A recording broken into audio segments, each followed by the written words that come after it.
बिस्मिल्लाहिर्रहमानिर्रहीम। मुनीर शाहीन काश्तकार forum programme के साथ आपकी खिदमत में हाजिर है। आज 22 अप्रैल साल 2020। नाज़रीन, पानी जिंदगी है। चरिंद हो, परिंद हो, एग्रीकल्चर हो या लाइफ स्टॉक, पानी के बगैर जिंदा नहीं रह सकते। ये हम अल्लाह ताला का जितना शुक्र अदा करें उतना कम है कि हमारा मुल्क पाकिस्तान एग्रीकल्चर बेस्ड मुल्क है और हमारे 22 करोड़ आवाम की खुराक हमारा किसान पैदा कर रहा है। अगर हमारी खुराक किसी दूसरे मुल्क के मरहूने मिन्नत होती तो उसका वही हाल होता जो आज हमारे पानी का हो रहा है। हमारा पानी, हमारे दरिया चूंकि इंडिया से होके आ रहे हैं, इंडिया से गुजर के आ रहे हैं, तो आप देख रहे हैं कि हमारे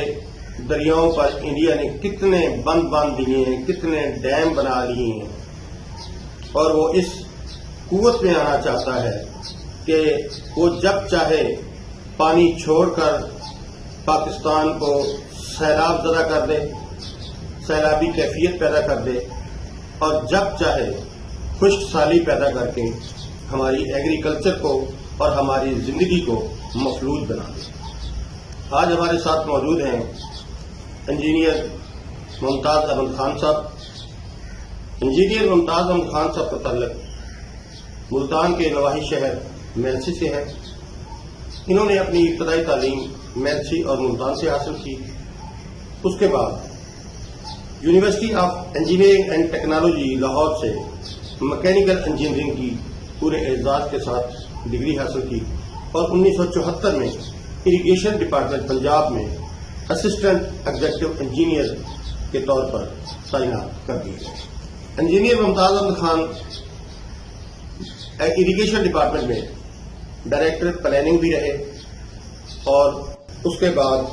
मुशर्रफ दौर में जब कालाबाग डैम पे काम शुरू किया जाने लगा तो इन्हें डायरेक्टर कालाबाग डैम डायरेक्टरेट बना दिया गया। आज हमारे साथ मौजूद है,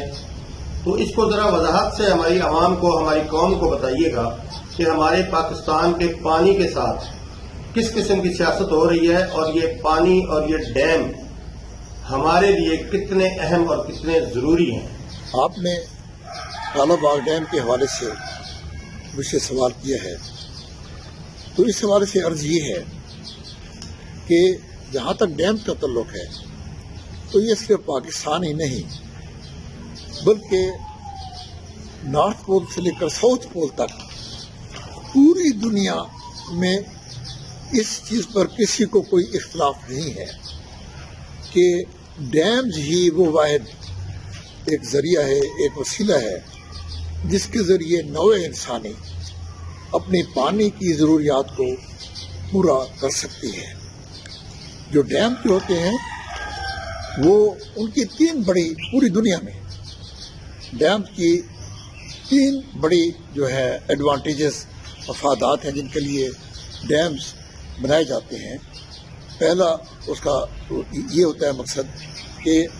आप जानते हैं कि हमारे दरियाओं में साल में सिर्फ 3 या 4 महीने ऐसे होते हैं कि जब मानसून होती है, बारिश होती है और दरियाओं में वाफिर पानी आता है। अब उन 3-4 महीनों के दौरान हम जो पानी इस्तेमाल कर सकते हैं वो करते हैं। बाकी पानी का जो एक बहुत बड़ा हिस्सा जो है वो समुद्र में चला जाता है, ज़ाया हो जाता है। तो डैम्स का पहला मकसद तो ये होता है कि उस पानी को जो कि हमारी ज़रूरियात से ज़्यादा आता है उन 3-4 महीनों में, उसको ज़ख़ीरा कर लिया जाए और फिर साल के वो जो 8-9 महीने जिनमें दरियाओं में पानी की बहुत कमी होती है और हमारी पानी की ज़रूरियात होती है, तो हम वही जमा शुदा पानी, ज़ख़ीरा शुदा पानी डैम्स में हम इस्तेमाल करके अपने पानी की ज़रूरियात को पूरा करते हैं। एक तो ये हो गया। दूसरा डैम्स का जो बड़ा फ़ायदा होता है वो ये होता है कि पूरी दुनिया में पानी ही वो सबसे अहम और सबसे सस्ता तरीन ज़रिया है डैम्स का, जहाँ से सस्ती तरीन बिजली पैदा की जा सकती है। और उसकी मैं आपको मिसाल ही देता हूँ कि आज हमारे पाकिस्तान में منگلا ڈیم سے، قادی بروتھا سے اور تربیلا ڈیموں سے جو بجلی پیدا ہو رہی ہے اس کی جو کاسٹ جو ہے وہ 1.5 سے 2 روپے فی یونٹ ہے، جبکہ اس کے بعد جو سستا ترین جو ذریعہ ہے گیس اور کوئلہ سے بجلی پیدا کرنے کا، وہ اس کا تقریباً 7-8 گنا اس کی قیمت ہے۔ اور اگر ہم سولر انرجی پر جائیں اور اگر نیوکلیئر انرجی پر جائیں تو اس کی تو یعنی ہماری جو ہائیڈل پاور ہے اس سے 20-25 گنا زیادہ کاسٹ آتی ہے۔ تو آپ یہ دیکھیں کہ پانی اور ڈیم وہ واحد ذریعہ ہے جن کے ذریعے ہم سستی ترین بجلی پیدا کر سکتے ہیں۔ اور تیسرا جو بڑا فائدہ ہوتا ہے ڈیمز کا وہ یہ ہوتا ہے کہ سیلابوں سے تباہی سے بچنے کا ڈیم ہی واحد ذریعہ ہے کہ جب دریاؤں میں طغیانی آتی ہے اور جو اضافی پانی ہوتا ہے اس کو جب ہم کنٹرول کر لیتے ہیں تو سیلابوں کی تباہی سے بچ جاتے ہیں۔ تو یہ جو 3 فائدے ہیں یہ بجائے خود اس چیز کا ثبوت ہے کہ ڈیم جو ہیں وہ انسانیت کے لیے، انسانی زندگی کے لیے کتنے اہم ہیں۔ جہاں تک پاکستان کا تعلق ہے تو اس کی اہمیت اس سے واضح ہو جاتی ہے کہ پوری دنیا میں جو قانون ہے اور جو معیار ہے وہ یہ ہے کہ جس قوم کے پاس 1700 مکعب میٹر فی کس پانی اویلیبل نہیں ہے، دستیاب نہیں ہے میٹھا پانی، وہ قوم پانی کی قحط سالی کا شکار ہے۔ اور آپ یہ دیکھیں کہ پاکستان کے حوالے سے پانی کی کمی کی شدت کی سنگینی جو ہے وہ ایسی ہے کہ اس وقت پاکستان میں فی کس جو اویلیبل پانی ہے وہ تقریباً 950 مکعب میٹر ہے، یعنی وہ جو پیمانہ ہے جو کہ انٹرنیشنل ایک بین الاقوامی پیمانہ ہے اس کے آدھے پر ہم پہنچے ہوئے ہیں۔ اور یہ شدید قحط سالی کا یہ پیمانہ ہے، یہ مقام ہے جہاں پہنچے ہوئے ہیں۔ اگر ہم نے مزید ڈیم نہ بنائے، مزید ڈیم اگر ہم نے نہ بنایا، اور یہ ہماری بدقسمتی ہے کہ گزشتہ 45 سالوں کے دوران تربیلا ڈیم کے بعد کسی حکومت نے بھی پاکستان میں ایک ڈیم بھی نہیں بنایا، جبکہ اس دوران کم از کم 4 ڈیم ہر 10 سال کے بعد ایک ڈیم بننا چاہیے تھا۔ اور اس وقت ہمارے پاس منگلا اور تربیلا کے بعد کم از کم 4 ڈیم اور ہونے چاہیے تھے، لیکن بدقسمتی سے ہم نے ایک ڈیم بھی نہیں بنایا۔ اور اگر ہم نے یہ ڈیم نہ بنائے، اور اس میں کالا ڈیم کی اہمیت اس لیے ہے کہ یہ وہ ڈیم ہے جو سب سے کم لاگت میں، آج بھی اس کی جو قیمت ہے اگر ہم آج یہ بنانا شروع کریں تو یہ 5 سے 6 سال کے اندر یہ مکمل ہو سکتا ہے، اور اس کے اوپر جو لاگت آئے گی وہ تقریباً آج کے حوالے سے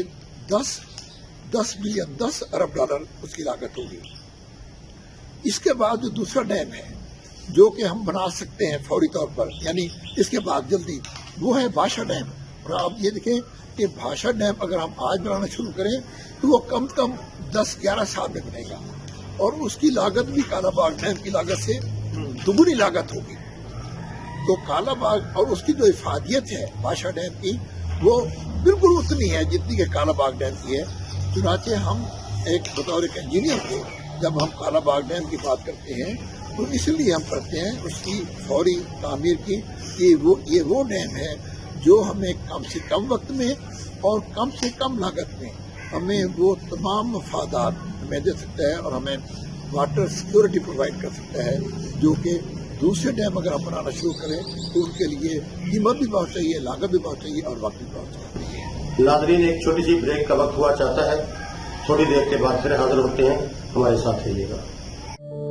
ٹاپ سے آغاز کر کینزوئزی کا ٹاپ میکس، جڑی بوٹیوں کے اگنے سے پہلے استعمال ہونے والا طاقتور مکسچر جو اپنی بہترین صلاحیت پذیری کی بدولت کپاس کی فصل میں موجود تمام جڑی بوٹیوں کی لمبے عرصے تک مینجمنٹ کرتا ہے۔ ٹاپ میکس منفرد اور طاقتور مکسچر قوت مدافعت کی حامل جڑی بوٹیوں پر بھی موثر، جڑی بوٹیوں اور فصل کے اگنے سے پہلے استعمال ہونے والی خاص دوا گوڈی کے جھنجھٹ سے نجات، وسیع دائرہ اثر، ڈیلا گھاس نما اور چوڑے پتوں والی جڑی بوٹیوں کے خلاف نہایت مؤثر، बेहतरीन सिरायत पजीरी, जड़ी बूटियों की लंबे अरसे तक मैनेजमेंट, ढीला, घासनुमा और चौड़े पत्तों वाली नुकसानदेह जड़ी बूटियों के लिए 900 मिलीलीटर फी एकड़ इस्तेमाल करें। खेलियों पर काश्त की गई कपास के लिए फ्लड जेट नोजल के साथ 24 घंटे के अंदर अंदर ताज़ा बनी हुई खेलियों पर स्प्रे करें, जबकि ड्रिल काश्त में खुश्क गोडियां खत्म होने के बाद पानी के साथ फ्लड करें। याद रखें, रेतली और कलराठी जमीनों पर हरगिज इस्तेमाल न करें। Top Max, a product of Kenzo एजी।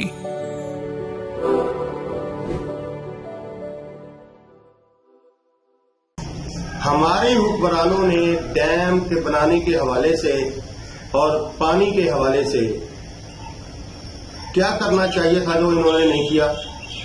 वो कौन सी जिम्मेदारियां थी जो हमने पूरी करनी थी जो हमने नहीं की?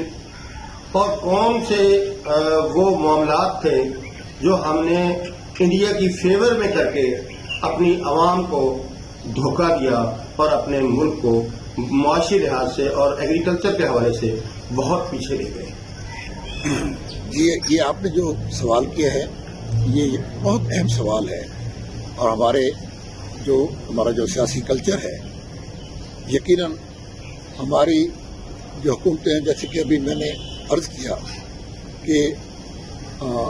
तरबेला डैम जो कि 1976 में जो मुकम्मल हुआ, कमीशन हुआ, अब उसको तकरीबन 45 साल हो गए हैं। इन 45 सालों के दौरान, जैसा कि मैंने पहले अर्ज किया, हमें कम से कम हर 10 साल के बाद एक डैम बनाना चाहिए था। लेकिन ये क्या वजह है? ये क्या वजह है कि हम गुज़िश्ता 45 सालों के दौरान एक भी बड़ा डैम नहीं बना सके? इसके अलावा इसकी और कोई वजह नहीं कि इस दौरान जितनी भी हुकूमतें आती रही हैं, चाहे वो सियासी हुकूमतें थी, चाहे वो फौजी हुकूमतें थी,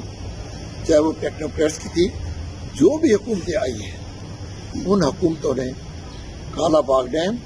और दूसरे डैमों के हवाले से इंतहाई, मैं समझता हूँ, गफलत, और इसको अगरचे मैं ये बहुत एक सख्त लफ्ज़ इस्तेमाल कर रहा हूँ, लेकिन ये हकीकत है कि ये हमारी गुज़िश्ता 45 साल के दौरान हमारी तमाम हुकूमतों की ये मुजरमाना गफलत है। ये मुजरमाना गफलत है, मैं बार बार ये कह रहा हूँ, और ये इंतहाई दुख की बात है। ये कौम की बदकिस्मती है कि हमारी सियासी लीडरशिप ने, हमारे हुक्मरानों ने गुज़िश्ता 45 साल के दौरान अपनी इस मुजरमाना गफलत की वजह से ना काला बाग डैम बनाया है और ना कोई और डैम बनाया है। इसकी क्या वजह है? इसके अलावा और क्या इसकी वजह हो सकती है कि हमारे हुक्मरानों को आज तक ये एहसास ही नहीं है कि हमारे मुल्क और हमारी कौम का सबसे अहम मसला क्या है। देखिए, ये बताने के लिए ये पाकिस्तान के बच्चे बच्चे को मालूम है कि अगर हम बहैसियत कौम के अगर आज हम जिंदा हैं तो इस वास्ते कि अल्लाह ताला ने हमें अपनी रोटी दी है, अपना कपड़ा दिया है, यहाँ वो सरजमीन दी है, वो दरिया दिए हैं, वो पानी दिए है, और ये दुनिया के बहुत कम मुल्कों को ये नेमतें ये हासिल है कि अल्लाह ताला ने हमारी एग्रीकल्चर, हमारी ज़राअत, जो कि हमारी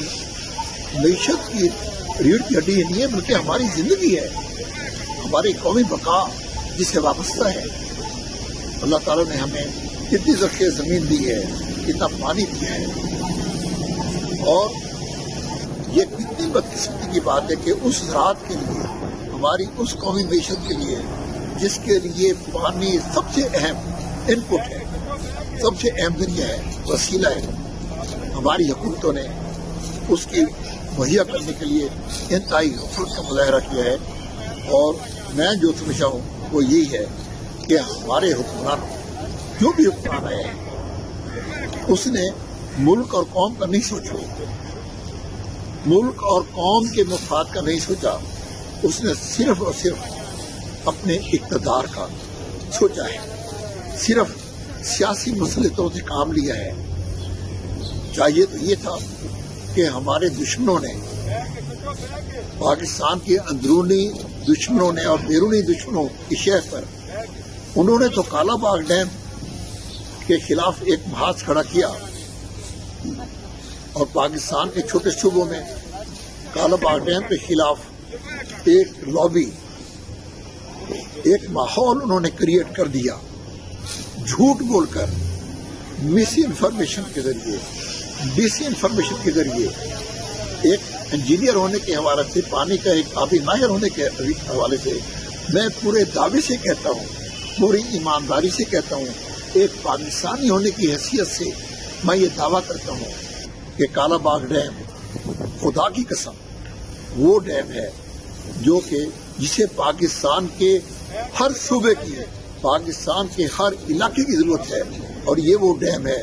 جو سراسر 100% رحمت ہے ہمارے لیے اور ہماری بقا کے لیے ضروری ہے۔ لیکن ہمارے دشمنوں نے اس ڈیم کے خلاف ایک فضا تیار کی ہے اور ہمارے حکمرانوں اور ہماری سیاسی قیادتوں کی یہ نااہلی ہے کہ انہوں نے جرأت سے ان کا مقابلہ نہیں کیا، اپنی سیاسی مصلحتوں کے حوالے سے کیا۔ اگر ہم نے کالا باغ ڈیم کی بات کی تو صبح سندھ کے لوگ جو ہے وہاں ایک لابی بنی ہوئی ہے، وہاں کے لوگوں نے کالا باغ ڈیم کے خلاف ایک فضا قائم کی ہوئی ہے۔ اگر ہم نے بات کی تو سندھ کے لوگ ہمیں ووٹ نہیں دیں گے، حالانکہ ضرورت یہ ہے اس بات کی کہ ہمارے حکمرانوں کو چاہیے تھا کہ وہ ہمارے سندھی بھائیوں کو، سندھ کے بھائی بھی اتنے ہی محب وطن ہیں جتنے میں ہوں، بلوچستان کے بھائی بھی اتنے ہی محب وطن ہیں جتنا میں ہوں یا کوئی اور ہو سکتا ہے، KPK کے لوگ بھی اتنے محب وطن ہیں، لیکن ان کو صحیح صورتحال بتائی نہیں جاتی۔ کسی حکمران کی یہ جرأت نہیں ہے کہ وہ دم سیدھا ہو کر میدان میں آئے اور کہے کہ بھائیوں، اے میرے ہم وطنوں، یہ کالا باغ ڈیم آپ کی زندگی اور موت کا مسئلہ ہے، اور میں آپ کو پوری ایمانداری سے کہتا ہوں کہ ہماری قوم کے لیے انتہائی ضرورت ہے اس ڈیم کی، اور آپ اس کی حمایت کریں اور وہ آگے بڑھے۔ تو مجھے یقین ہے کہ ہمارے سندھی بھائی بھی جو ہے وہ بھی لبیک کہیں گے اور باقی صوبوں کے لوگ بھی لبیک کہیں گے، اور ہم یہ ڈیم انشاءاللہ یہ بنے گا بشرط کہ ہمارے حکمرانوں میں یہ جرأت ہو، یہ اخلاقی جرأت ہو کہ انہوں نے سیاست نہیں کرنی ہے بلکہ ملک اور قوم کے مفاد کی بات کرنی ہے۔ جی ناظرین، آپ نے جناب انجینئر ممتاز احمد خان صاحب کی گفتگو سماعت فرمائی۔ اب انشاءاللہ تعالیٰ ایک نئے پروگرام کے ساتھ آپ کی خدمت میں پھر حاضر ہوں گے، تب تک کے لیے اجازت دیجیے۔ اللہ نگہبان۔